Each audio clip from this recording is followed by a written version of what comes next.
أعوذ بالله من الشيطان الرجيم. بسم الله الرحمن الرحيم.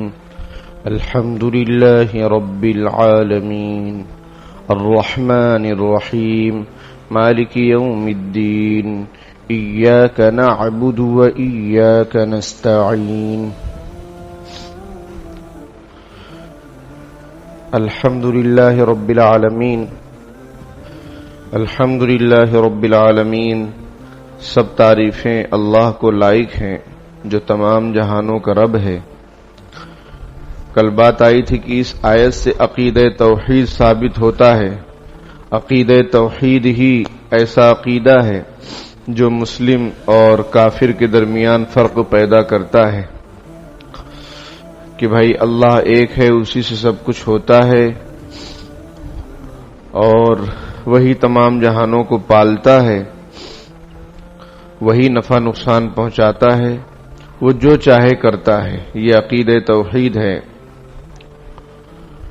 الرحمن الرحیم، جو سب پر مہربان، بہت مہربان ہے، جو بڑا مہربان نہایت رحم کرنے والا ہے. اس سے عقیدہ رسالت ثابت ہوتا ہے کہ اتنی عظیم الشان رحمت والی ذات اپنے بندوں کو اندھیرے میں نہیں چھوڑے گی.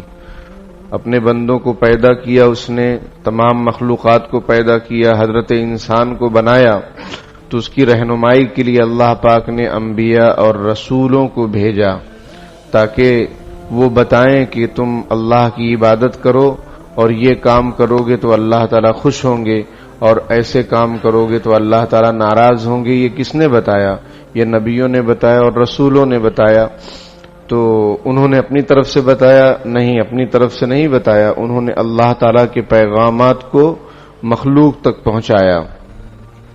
تو یہ الرحمن الرحیم جو بڑا مہربان نہایت رحم کرنے والا ہے، اس سے عقیدہ رسالت یعنی نبوت اور رسالت کا جو سلسلہ ہے نبیوں اور رسولوں کا، وہ اس سے ثابت ہوتا ہے. اگر کوئی اللہ پر ایمان رکھے اور کسی نبی کا انکار کرے، وہ مومن نہیں ہے، وہ مسلمان نہیں ہے. کسی بھی نبی کا انکار کرے، بلکہ تمام نبیوں پر ایمان لانا ضروری ہے.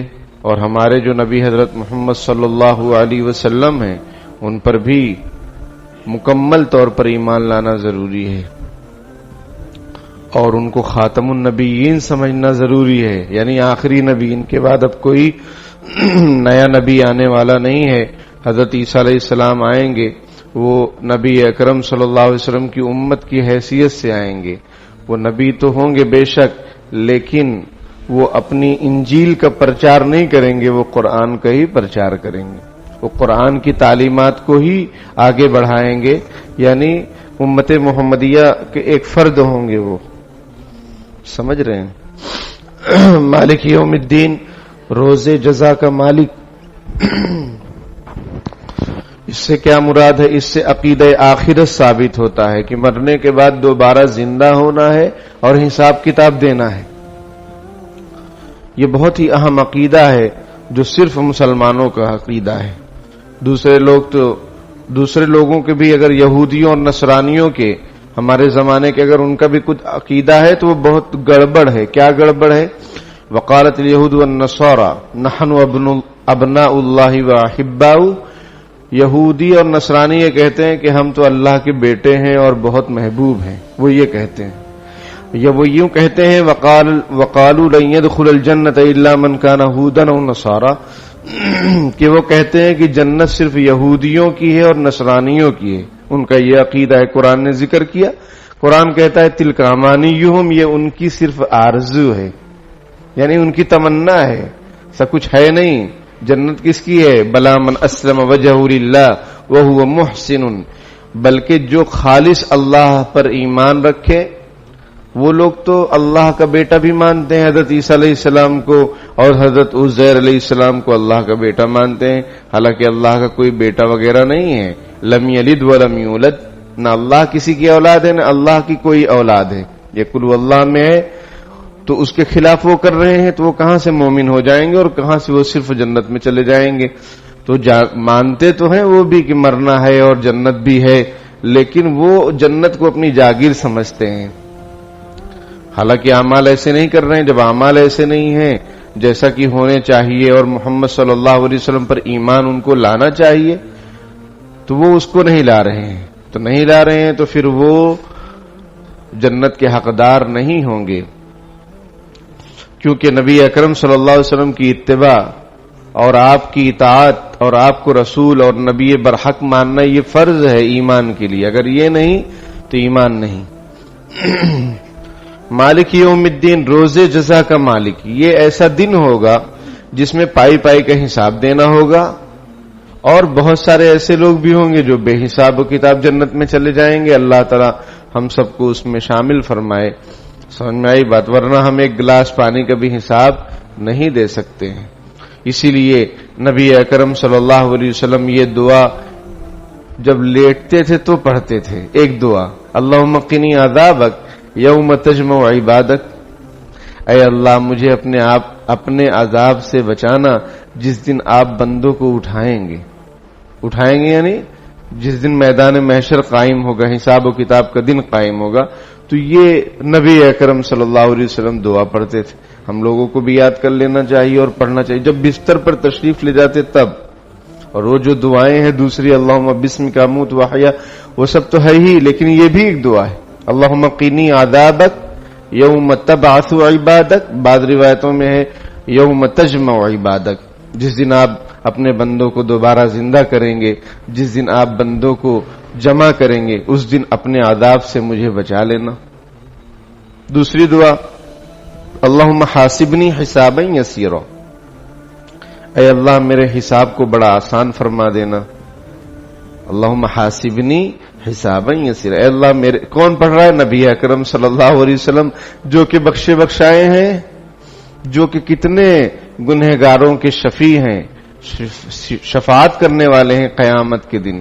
وہ یہ دعا اپنی امت کو سکھا رہے ہیں.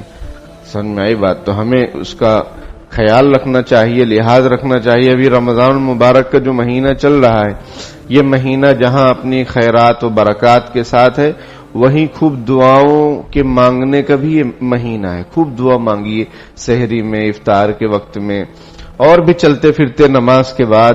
جب بھی موقع ملے بس دعا کرنا شروع کر دو دل میں اللہ تعالی سے. سمجھ میں آئی بات؟ کیونکہ مرنا بھی ہے اور حساب کتاب بھی دینا ہے، یہ ہمارا عقیدہ ہے. تو آسانی کیسے ہوگی؟ اللہ سے دعا کریں. مالک یوم الدین، روز جزا کا مالک. دنیا میں اللہ تعالیٰ نے بہت سارے لوگوں کو پرائم منسٹر بنایا ہے، چیف منسٹر بنایا ہے، سمجھ رہے ہیں، بہت سب کچھ ہیں لوگ، لیکن آخرت میں صرف اور صرف اللہ تعالیٰ کی حکمرانی ہوگی، اور وہاں سب کو حساب دینا ہوگا کہ تم کو ہم نے جو مقام اور مرتبہ دیا تھا تم نے اس کا کیا حق ادا کیا. امیر المؤمنین اور پرائم منسٹر تو حضرت عمر رضی اللہ تعالیٰ عنہ بھی تھے، حضرت عثمان بھی تھے، حضرت ابو بکر بھی تھے، حضرت علی بھی تھے، حضرت حسن بھی تھے، حضرت امیر معاویہ رضی اللہ تعالیٰ عنہ بھی تھے. ان لوگوں کو اللہ نے حکومت دی تھی، لوگوں پر غلبہ دیا تھا، تو انہوں نے کس انداز سے حکومت کی. اور ہمارے زمانے میں یا اس سے پہلے یا آنے والے زمانوں میں لوگ کس طریقے سے حکومت کر رہے ہیں اور پبلک کے ساتھ ان کا کیا رویہ ہے، وہ سب کچھ وہاں حساب دینا ہوگا. سب سیرنڈر ہوں گے، کوئی کسی کا پرسان حال نہیں ہوگا. یبصرونہم یود المجرم لو یفتدی من عذاب یومئذ ببنی، قرآن نقشہ کھینچتا ہے. ولا یسأل حمیم حمیما یبصرونہم، کوئی جگری دوست دوسرے جگری دوست سے کوئی سوال نہیں کرے گا، حالانکہ وہ دیکھ رہے ہوں گے ایک دوسرے. یبصرونہم، اللہ تعالیٰ فرماتے ہیں ایک دوسرے کو دیکھیں گے لیکن وہ نظر بچائیں گے. یود المجرم لو یفتدی من عذاب یومئذ ببنی، مجرم گنہگار یہ سوچے گا کہ آج کے دن میں اپنے بدلے میں اپنی اولاد کو جھونک دو جہنم میں اور اپنے آپ کو بچا لو. وہ چاہے گا کہ فدیہ میں اولاد چلی جائے لیکن مجھے بچا لیا جائے. وصاحبتہ واخی وفصیلتہ التی تؤوی، اپنی بیوی کو سوچے گا کہ میری بیوی میرے مقابلے میں اور میرے ذمے میں اس کو پکڑ لیا جائے یا میرے خاندان والوں کو پکڑ لیا جائے. کلا، اللہ تعالیٰ فرماتے ہیں ہرگز ایسا نہیں ہوگا. جو جیسا کرا ہوگا اس کا حساب اس کو خود دینا ہوگا، اس کے مقابلے میں کوئی دوسرا نہیں آ سکتا ہے. تو بڑا ہولناک دن ہوگا وہ، اور وہ دن قائم ہو کر رہے گا تاکہ انصاف ہو، جس نے نیکیاں کی ہیں اس کو بدلے ملیں اور جس نے گناہ کیے ہیں اس کو سزا ملے، کسی پر ظلم کیا ہے تو اس کو انصاف ملے۔ کیونکہ دنیا میں ہم یہ دیکھتے ہیں کہ بہت سارے بیچارے پریشان حال ہیں، لوگ ان پر ظلم کرتے ہیں، وہ بیچارے کمزور ہیں، وہ کس سے کہیں؟ سمجھ میں آئی بات؟ جیسا کہ ایک واقعہ بھی ہے، اب وہ واقعہ صحیح ہے کہ نہیں ہے اگلی امتوں میں، کہ ایک بادشاہ نے بڑھیا کی جھوپڑی کو گرا دیا کیونکہ وہ بادشاہ کے محل کے قریب تھی۔ تو بڑھیا جب آئی تو اس نے دیکھا کہ اس کی جھوپڑی کو تو گرا دیا گیا ہے، تو اس نے اللہ تعالیٰ سے کہا کہ اے اللہ، میں نہیں تھی یہاں پر، آپ تو تھے۔ یہ اس نے اس انداز سے دعا کی کہ وہ بادشاہ کا محل بھی اللہ پاک نے گرا دیا اور زمین دوز کر دیا، زمین کے اندر کر دیا۔ تو دنیا کے اندر ایسا ہوتا ہے کہ کبھی سزا مل جاتی ہے کسی کو، کبھی نہیں ملتی ہے، بہت ظلم و ستم ہوتا ہے، مظلوم بن کر لوگ زندگی گزار دیتے ہیں۔ پھر یہ دن قائم ہوگا تاکہ اس میں حساب و کتاب برابر کیا جائے۔ ایاک نعبد و ایاک نستعین، ہم آپ ہی کی عبادت کرتے ہیں۔ یہ جو الفاظ ہیں، جو ورڈز ہیں، اس میں بڑی تاکید ہے عربی گرامر کے لحاظ سے۔ عبد یعبدو کا معنی ہوتا ہے عبادت کرنا۔ یہاں پر یہ نہیں ہے کہ نعبدو کا ہم آپ کی عبادت کرتے ہیں، ایسا نہیں ہے۔ یہاں پر ایسا ہے ایاک، یہ ضمیر منصوب منفصل ہے۔ سمجھ میں آئی بات؟ یعنی جو ایک ہوتا ہے سبجیکٹ، ایک ہوتا ہے آبجیکٹ۔ آبجیکٹ کو پہلے ذکر کیا اللہ تعالی نے، ایاک، تجھ ہی کو، اور پھر سبجیکٹ نعبدو، ہم عبادت کرتے ہیں، یا تیری ہی نعبدو، ہم عبادت کرتے ہیں، اور ایک ہے نعبدو کا، ہم تیری عبادت کرتے ہیں۔ اس میں اور ایاک نعبدو، ہم تیری ہی عبادت کرتے ہیں، دونوں میں فرق ہے۔ سمجھ میں آئی بات؟ دونوں میں فرق ہے۔ نعبدو کا ہم تیری عبادت کرتے ہیں، ایاک نعبدو، ہم تیری ہی عبادت کرتے ہیں۔ یہ ہم اقرار کرتے ہیں ہر نماز میں اللہ رب العالمین کے سامنے کہ اے اللہ، ہم تیری ہی عبادت کرتے ہیں۔ سفیان ثوری رحمۃ اللہ علیہ بہت بڑے اللہ والے اور بزرگ گزرے ہیں، ایک مرتبہ نماز پڑھانے کھڑے ہوئے تو جب ایاک نعبد و ایاک نستعین پر پہنچے تو بے ہوش ہو کر گر پڑے۔ جب ہوش میں آئے تو لوگوں نے پوچھا کیا بات ہو گئی؟ کہنے لگے کہ جب میں ایاک نعبد و ایاک نستعین پر پہنچا تو مجھے بہت شرم آئی اور بہت شرمندگی محسوس ہوئی کہ کیا واقعی میں جو اقرار کر رہا ہوں، جو کہہ رہا ہوں، اس میں 100% سچا ہوں یا میں جھوٹا ہوں؟ کیونکہ اس کا کیا مطلب ہے؟ ایاک نعبد و ایاک نستعین، ہم تیری ہی عبادت کرتے ہیں اور تجھ ہی سے مدد چاہتے ہیں۔ یہ اس کا ترجمہ ہے۔ ورنہ ہم یہ دیکھتے ہیں معاشرے کی جو صورتحال ہے، ہم لوگوں کی جو صورتحال ہے، ہم اللہ کی عبادت تو کرتے ہیں لیکن فیملی، گھر والے، دوست احباب، معاشرہ اس کی بھی پیروی کرتے ہیں کہ بھائی ایسا چلن ہے، وہ کرنا پڑے گا۔ شادی کا موقع ہے تو ایسا ہوتا ہے، یہاں پر معاشرے میں ایسا چلتے آیا ہے تو ہم اس کو کریں گے۔ اب اس میں چاہے شریعت کا حکم ٹوٹے یا نہ ٹوٹے اس کی ہمیں کوئی فکر نہیں ہے۔ بیوی بچوں نے کوئی فرمائش کر دی تو اس کو ہم پورا کرتے ہیں، چاہے اس میں اللہ کی عبادت کا پہلو ہو یا نہ ہو۔ یہاں پر کیا کہلوایا جا رہا ہے اور آیت کیا بتلا رہی ہے کہ ایاک نعبد، ہم تیری ہی عبادت کرتے ہیں۔ ایسا کیوں؟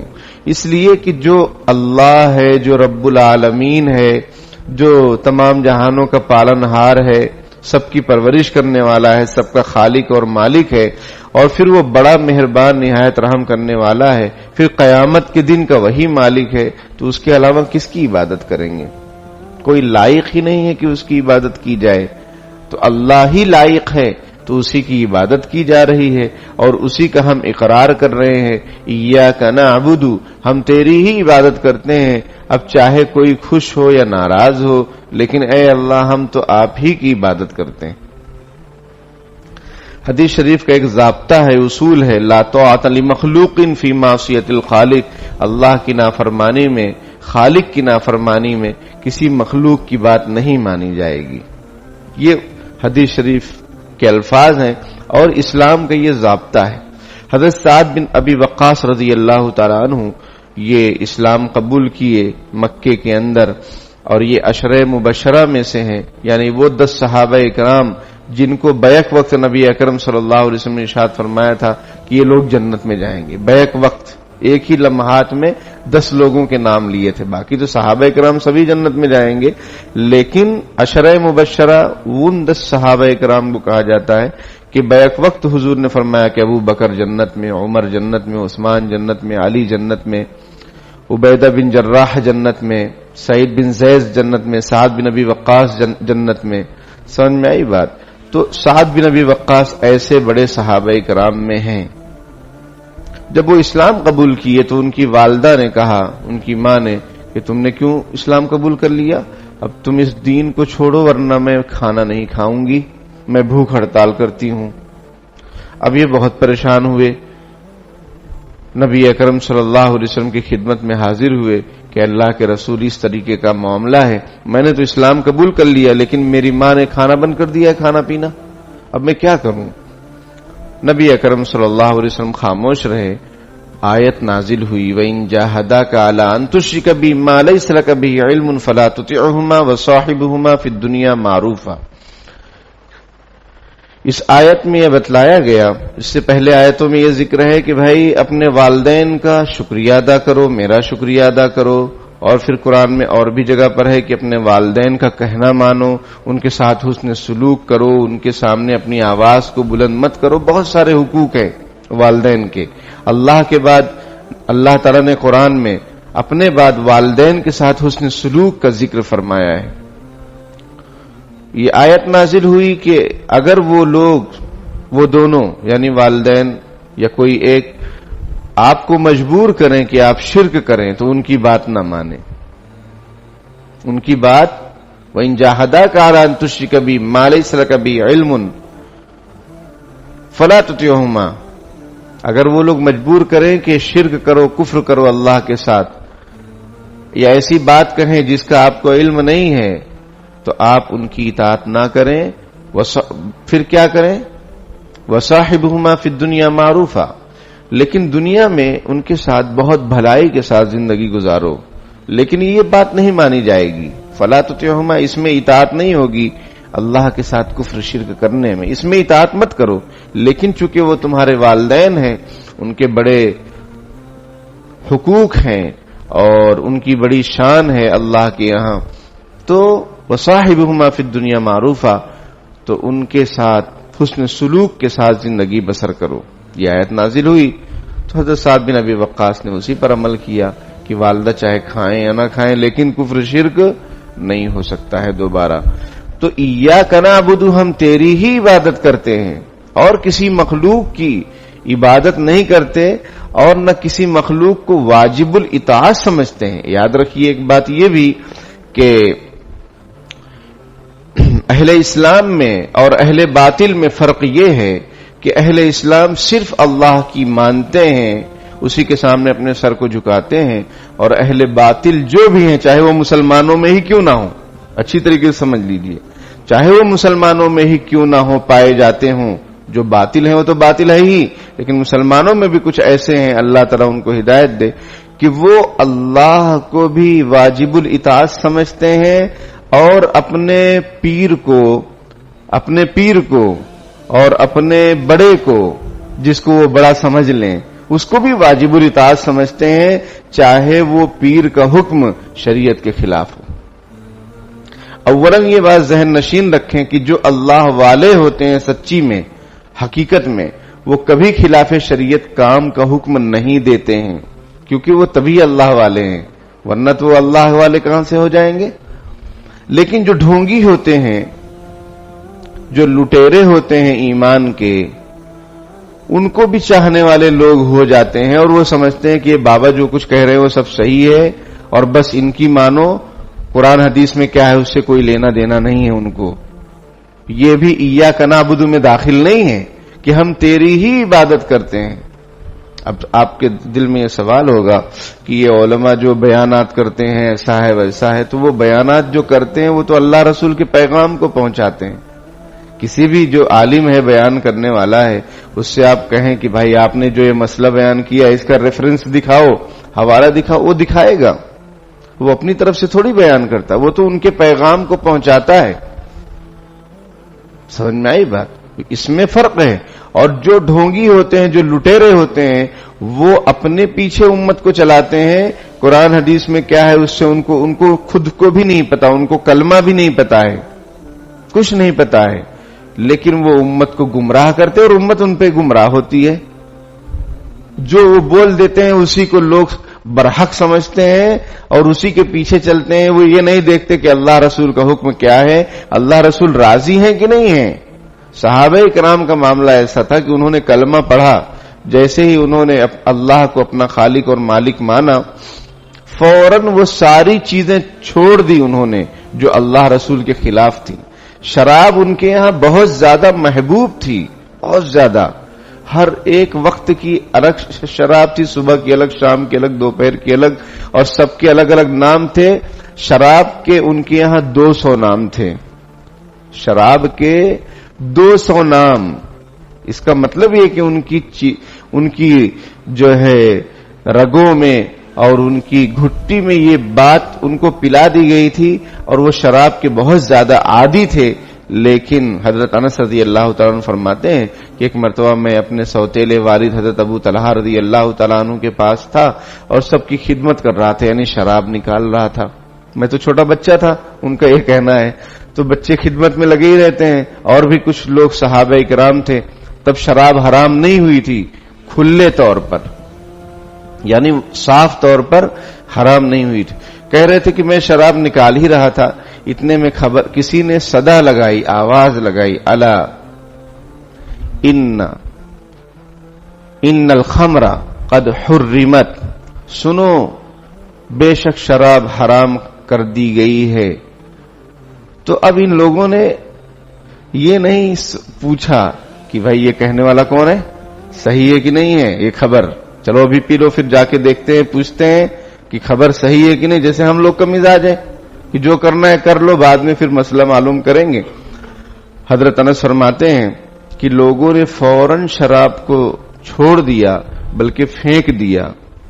کہ جب یہ کان میں آواز آ گئی کہ شراب حرام قرار دی گئی ہے تو بس کہتے ہیں کہ جس نے اٹھایا اس نے پیا نہیں، جس نے منہ کے قریب کیا تھا اس نے بھی پیا نہیں، بلکہ سب لوگوں نے اس کو پھینک دیا. پھر نبی اکرم صلی اللہ علیہ وسلم کی خدمت میں آئے تو معلوم ہوا کہ واقعی شراب حرام قرار دی گئی ہے. لوگ یعنی علماء نے یہ بات لکھی ہے کتابوں میں کہ مدینے کی گلیوں کے اندر جیسے بارش کا پانی بہتا تھا پہلے، ویسے شراب بہنے لگی. کیا چیز تھی؟ ایاک نعبد، ہم تیری ہی عبادت کرتے ہیں اور تیرے علاوہ کسی کی عبادت نہیں کرتے. جب ہم نے کلمہ پڑھ لیا، اللہ کو اپنا خالق اور مالک اور معبود مان لیا، اب کسی اور کی پیروی کی جائے ایسا نہیں ہو سکتا ہے، یا اس کے خلاف کیا جائے، اس کی مرضی کے خلاف کیا جائے، یہ بھی نہیں ہو سکتا ہے. آج جو ہے شراب چھڑوانے اور تمام چیزوں کے لیے کتنا جو ہے وہ کیا جاتا ہے، لوگوں کو سمجھایا جاتا ہے، کیمپ لیا جاتا ہے، لیکن پھر بھی لوگ چھوڑ نہیں رہے ہیں. وجہ دل کے اندر اللہ کی محبت نہیں ہے، خوف نہیں ہے، قیامت کے دن حساب کتاب کا ڈر نہیں ہے. صحابہ کرام کے اندر فوراً وہ چیز آ گئی تھی، اس لیے بڑے سے بڑے جو ان کے اندر گناہ رائج تھے انہوں نے اس کو چھوڑ دیا، فوراً چھوڑ دیا. سمجھ میں آئی بات؟ ایک صحابی ہیں حضرت مرثد بن ابی مرثد رضی اللہ تعالیٰ عنہ، یہ اسلام قبول کیے، مدینہ آ گئے.